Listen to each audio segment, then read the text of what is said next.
Hey guys, good morning. Welcome again to the Vikrant Academy. So this is the second lecture of Union and its territories, right? So do subscribe my Telegram channel to get the PDF file of this lecture. Coming to the practical of these whole 1 to 4 articles, right? 1 to 4 articles का किस तरह से Indian parliament ने use किया and how the Indian states evolved through time.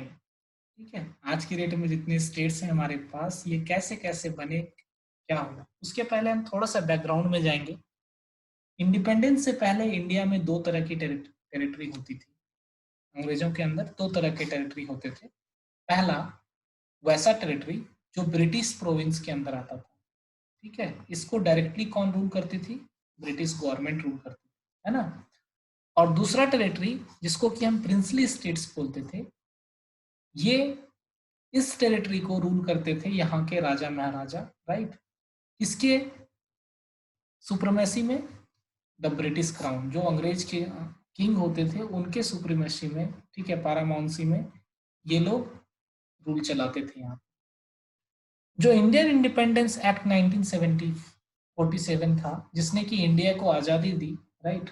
इस act में ये साफ साफ लिखा गया था कि जैसे ही इंडिया इंडिपेंडेंट होगा, राइट, जो टेरिटरी इंडिपेंडेंट होगी, तो जो प्रिंसली स्टेट्स हैं, जिसका कि नंबर कितना है 552 नंबर था, इन सारे प्रिंसली स्टेट्स को ये फ्रीडम होगा कि either they can join India और पाकिस्तान, और if they want to become an independent nation they can become an independent nation also, right. So उनके पास तीन ऑप्शन दिए गए। पहला, इंडिया के साथ मिल जाओ, दूसरा पाकिस्तान के साथ मिल जाओ, या फिर अगर आप चाहते हो तो आप अपना खुद का एक कंट्री बना सकते हो, राइट। सो जब ये बातें वहां पर हुई तो इंडिया के लिए काफी ज्यादा, जो हमारी टेरिटरी थी, इनके लिए काफी ज्यादा खतरा हो गया, क्योंकि कई सारे जो प्रिंसली स्टेट्स थे वो किसी के साथ मिलना नहीं चाहते थे, राइट। या फिर कई सारी ऐसी टेरिटरी थी जो पाकिस्तान के साथ मिलना चाहती थी। फॉर एग्जाम्पल, हमारे जो आयरन मैन है, that is called Sardar Vallabh भाई पटेल, राइट। उनको ये जिम्मेदारी दी गई थी कि कंट्री को यूनाइट किया जाए। So he tried very well and he almost pursued all these 549 princely state to join India, ठीक है। सो 552 में से 549 तो आसानी से इंडिया में मिल गए, राइट। बाकी बच गए कितने? तीन, ठीक है। तीन में कौन कौन था? हैदराबाद, जूनागढ़ और Kashmir. So you can see here, this is Kashmir, this is Hyderabad and somewhere here is Junagadh, right. इधर वाला पार्ट यहाँ पर थोड़ा सा टेरिटरी है, ये जूनागढ़ है, राइट। सो इन तीनों को भी बाद में मिला लिया गया। I will not go in very much detail, इसके लिए मैं अलग से लेक्चर बनाऊंगा कि किस तरह से कश्मीर का क्या इशू है, हैदराबाद का क्या इशू है, जूनागढ़ में क्या हुआ था, ये हम बाद में देखेंगे। अभी सिर्फ इतना आप समझ लो कि हैदराबाद को पुलिस एक्शन से मिलाया गया था। पुलिस एक्शन मतलब यहाँ पर मिलिट्री भेजी गई थी। जूनागढ़ में रेफरेंडम हुआ था, लोगों से पूछा गया था कि वो पाकिस्तान में रहना चाहते हैं या इंडिया में। और जो कश्मीर था, कश्मीर को मिलाया गया था इंस्ट्रूमेंट ऑफ एक्सेशन, राइट। सो ये तीनों टेरिटरी मिलने के बाद फाइनली हमारा कंट्री इंडिया, जो आपको दिख रहा है, वो इस तरह से बन के तैयार होगा, राइट। अब देखो, दो कैटेगरी का टेरिटरी मैंने आपको बताया था कि जब हम प्री पार्टीशन एरा में थे, दैट मीन्स 1947 के पहले इंडिया में दो तरह के टेरिटरी होते थे। देखो यहाँ पर जो आपको ये जो रेड वाले, जो पिंक कलर के जो स्टेट्स आपको दिख रहे हैं, ये सारा प्रिंसली स्टेट्स है। मतलब ये सारा जो एरिया है, ये कौन रूल करता था? वहां के रूलर रूल करते थे, दैट मीन्स नेटिव रूलर, जो राजा महाराजा हुआ करते थे पहले इंडिया के, वो रूल करते थे, ठीक है। लेकिन they were following the order of British crown, जो ब्रिटिश के किंग होते थे या क्वीन होती थी, उनका ऑर्डर ये लोग फॉलो करते थे। और दूसरा पार्ट है ये येलो कलर वाला, ये सारा पार्ट है जिसको कि डायरेक्टली ब्रिटिश गवर्नमेंट रूल करती थी, ठीक है। यहाँ पर कोई राजा नहीं था, ठीक है। तो इस पे कौन कौन से प्रोविंस आते हैं? बिहार है, यूनाइटेड प्रोविंस है that is Uttar Pradesh, central province है दैट इज मध्य प्रदेश वाला रीजन है ना। देन उसके बाद यहाँ पर देखो ये वाला रीजन है दैट मीन्स महाराष्ट्र वाला रीजन, मुंबई वाला है ना, मुंबई पुणे उड़ीसा है, इधर मद्रास है, ये पूरा मद्रास वाला रीजन है ना। उसके बाद जो है आप ये वाला देखो पंजाब वाला रीजन है, ठीक है, सिंध वाला region, Assam, north east, Cooch Behar, Bengal, Tripura.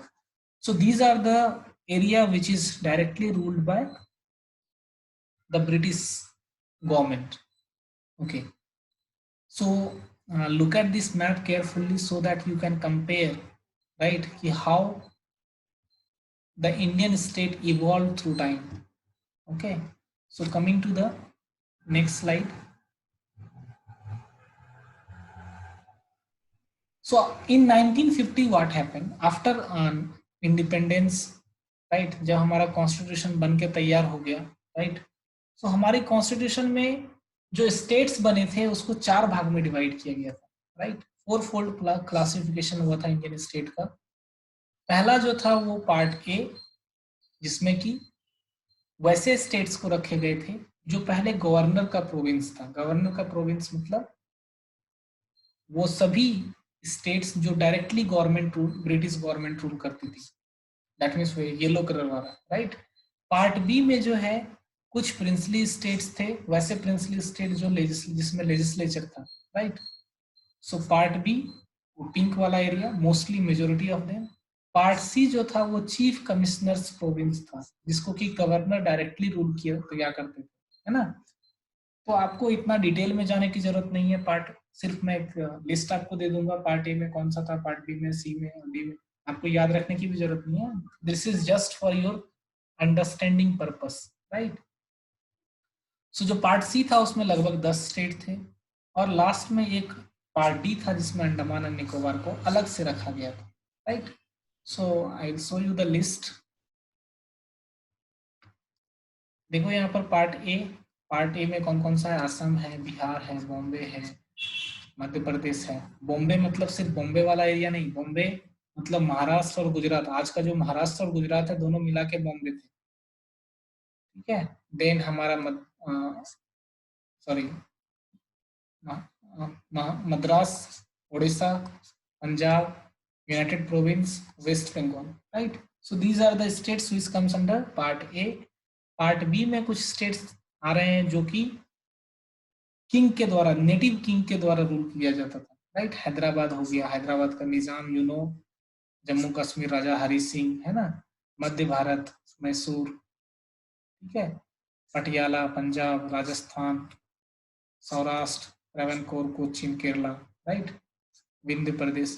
तो ये सारा पार्ट बी में था। देन पार्ट सी में कुछ आज के डेट में आपको इंपॉर्टेंट सिटी नजर में आएंगे, राइट, जैसे अजमेर, भोपाल, बिलासपुर, कूच बिहार, कुर्ग, दिल्ली, हिमाचल प्रदेश, कच्छ, मणिपुर, त्रिपुरा, ठीक है, पार्ट सी में हो गया। और पार्ट डी में Andaman and Nicobar island, right. So this is how the Indian constitution divided Indian states. Now what happened in 1915, ये जो 4 फोल्ड क्लासिफिकेशन हुआ था ये टेम्पररी क्लासिफिकेशन था।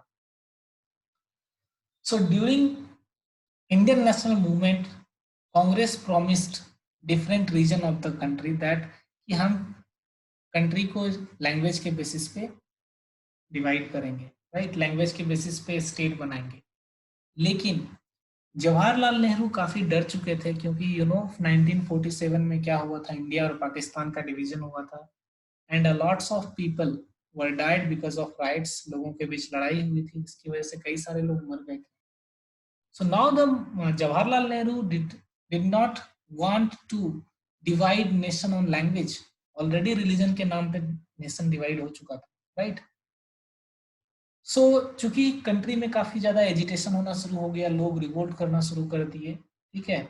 लोगों का डिमांड क्या था कि स्टेट को फिर से रीऑर्गेनाइज किया जाए, स्टेट का जो बाउंड्री है उसको फिर से चेंज किया जाए, रीडिफाइन किया जाए on the basis of language, ठीक है। और ये डिमांड स्पेशली कहाँ से आ रहा था, साउथ इंडिया से आ रहा था, ठीक है। और ये डिमांड 19 दैट मीन्स आजादी के तुरंत बाद से शुरू हो गया, है ना। तो government of India appointed one committee ठीक है, एक कमीशन अपॉइंट किया under the chairmanship of S के धार, इसको हम कहते हैं धार कमीशन, राइट। एस के धार को कहा गया कि आप जाके थोड़ा चेक करो कि क्या हम इंडिया को लैंग्वेज के आधार पर डिवाइड कर सकते हैं, क्या हम स्टेट्स बना सकते हैं लैंग्वेज के आधार पे। तो इस कमिटी ने दिसंबर 1948 में ये अपना रिपोर्ट सबमिट किया, ठीक है, जिसमें उन्होंने रिकमेंड किया कि लैंग्वेज के आधार पे नहीं, हमारे स्टेट को एडमिनिस्ट्रेटिव कन्वीनियंस के आधार पे डिवाइड करना चाहिए। दैट मीन्स हमारा जो एडमिनिस्ट्रेशन हो वो अच्छा हो, इस बात को ध्यान में रख के स्टेट को डिवाइड करना चाहिए, right. So simply this man refuse the idea कि कंट्री को लैंग्वेज के आधार पर डिवाइड नहीं करना चाहिए, राइट। तो लोगों के पास जब ये रिपोर्ट पढ़ा तो लोगों ने और ज्यादा एजिटेशन किया, तब जाके एक और कमिटी सेटअप की गई कि under the membership of Jawaharlal Nehru, Vallabh भाई पटेल, पट्टाभाई, सीतारामैया, राइट। सो ये जो डेट है, ये डेट आपको याद रखने की जरूरत नहीं है, जस्ट आपको नाम याद रखना है, कमीशन का नाम याद रखो, जेवीपी, ठीक है। ये बहुत फेमस पर्सनालिटी थे उस समय पर, जवाहरलाल नेहरू, वल्लभ भाई पटेल, ठीक है, ये सारे लोग बहुत फेमस थे। तो इन्होंने भी इस बात का जांच किया कि क्या हम लैंग्वेज को आधार बना सकते हैं कंट्री को डिवाइड करने के लिए, स्टेट बनाने के लिए। अप्रैल 1949 में इन्होंने भी रैंक रिजेक्ट कर दिया इस आइडिया को। उन्होंने कहा कि लैंग्वेज बेसिस नहीं हो सकता है स्टेट को रीऑर्गेनाइज करने का, राइट। सो 2 बार कमेटी को ने इस आइडिया को रिजेक्ट कर दिया। तो क्या लगता है कंट्री में क्या होगा, एजिटेशन होगा, काफी ज्यादा लोग जो है काफी ज्यादा स्ट्राइक कर रहे थे। कांग्रेस का ही एक लीडर था जिसका नाम था पोटी श्रीराम मुल्लू, राइट। ये इंसान 56 दिन के स्ट्राइक पे चला गया, हंगर स्ट्राइक पे, भूख पे चला गया, राइट। और 56 दिन के बाद ये मर गया, राइट। तो जैसे ही ये मर गया तो अक्टूबर 1953 में काफी ज्यादा प्रेशर बढ़ गया गवर्नमेंट के ऊपर, है ना। लोग, अगर कोई लीडर मर जाता है किसी कॉज के लिए, ये क्यों भूख हड़ताल कर रहा था, इनका डिमांड था कि आंध्र प्रदेश बनाया जाए, एक स्टेट बनाया जाए, है ना। मद्रास से निकाल के, पहले मद्रास था, तमिलनाडु और आंध्र प्रदेश वाला एरिया मिला हुआ था। तो उन्होंने कहा कि जो तेलुगु स्पीकिंग पीपल हैं उनको सेपरेट कीजिए और एक स्टेट बनाइए जिसका नाम होगा आंध्र, आंध्रा स्टेट, राइट, ठीक है। तो जब ये मर गया तो काफी ज्यादा प्रेशर क्रिएट हुआ और फाइनली क्या हुआ, गवर्नमेंट ऑफ इंडिया ने ये अप्रूवल दे दिया, ठीक है। 1953 में ही इसको अप्रूवल मिल गया था कि आंध्र प्रदेश नाम का स्टेट बनेगा, राइट। सो जैसे ही आंध्र प्रदेश स्टेट बना तो दूसरी कंट्री भी क्या करने लगी, दूसरी स्टेट भी डिमांड करने लगी। जैसे बॉम्बे वाला रीजन था, बॉम्बे में मराठी भी थे और गुजराती भी थे। तो गुजराती लोग बोल रहे थे कि हमें एक अलग स्टेट मिलना चाहिए गुजरात, राइट। सो इस तरह से पूरे कंट्री में अलग अलग जगह से डिमांड आने शुरू हो गए, राइट।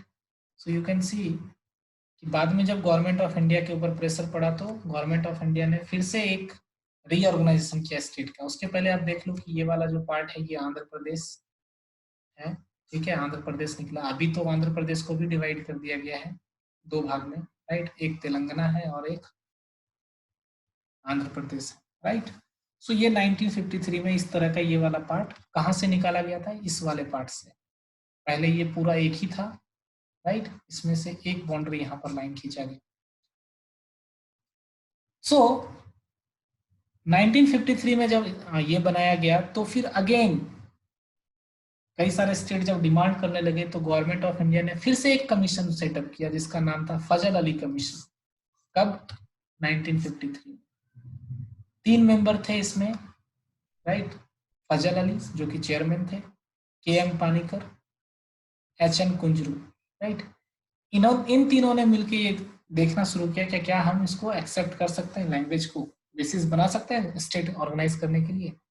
तो उन्होंने ब्रॉडली ये एक्सेप्ट किया कि yes we can accept the demand, ठीक है, लैंग्वेज के बेसिस पे हम स्टेट डिवाइड कर सकते हैं। लेकिन उन्होंने इस थ्योरी को रिजेक्ट कर दिया कि एक लैंग्वेज और एक स्टेट होना चाहिए, ठीक है। उन्होंने ये कहा नहीं, हम एक लैंग्वेज एक स्टेट नहीं बना सकते, जो मेजोरिटी लैंग्वेज है उसके बेसिस पे हम बना सकते हैं, राइट। ऐसा नहीं, ऐसा अगर हम करेंगे एक लैंग्वेज पे एक स्टेट बनाना शुरू करेंगे तो हमारा इंडिया बहुत सारे पार्ट में डिवाइड हो जाएगा, राइट।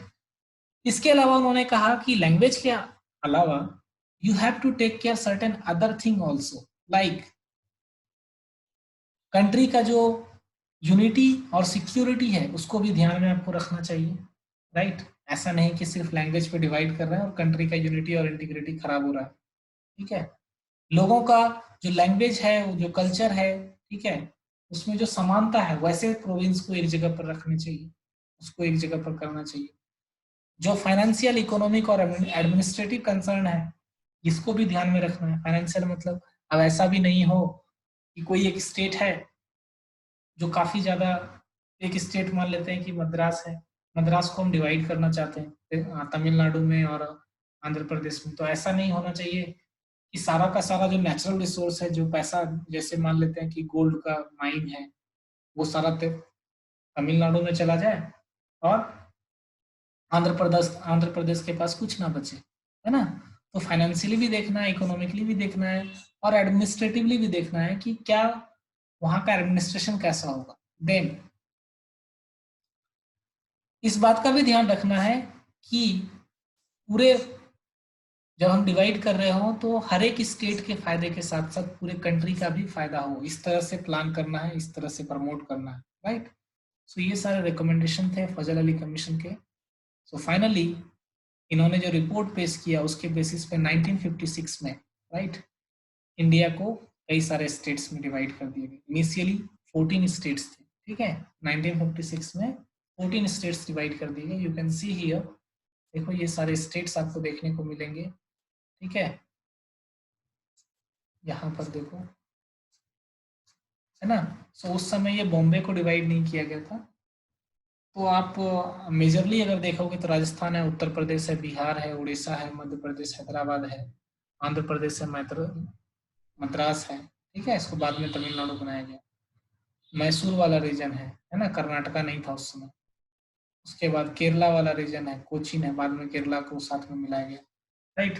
गोवा आपको नजर नहीं आएगा, ठीक है, आज के डेट में गोवा है हमारे पास। देन आपको हिमाचल प्रदेश यूनियन टेरिटरी था उस समय, ठीक है। So this is how in 1956 states were organized. So these are the list of state at the time of 1956. Andhra Pradesh, Assam, Bihar, Bombay, Jammu Kashmir, Kerala, Madhya Pradesh, ठीक है। तो आप इसको ध्यान से पढ़ना। और यूनियन टेरिटरी कितने थे? 6 थे 1956।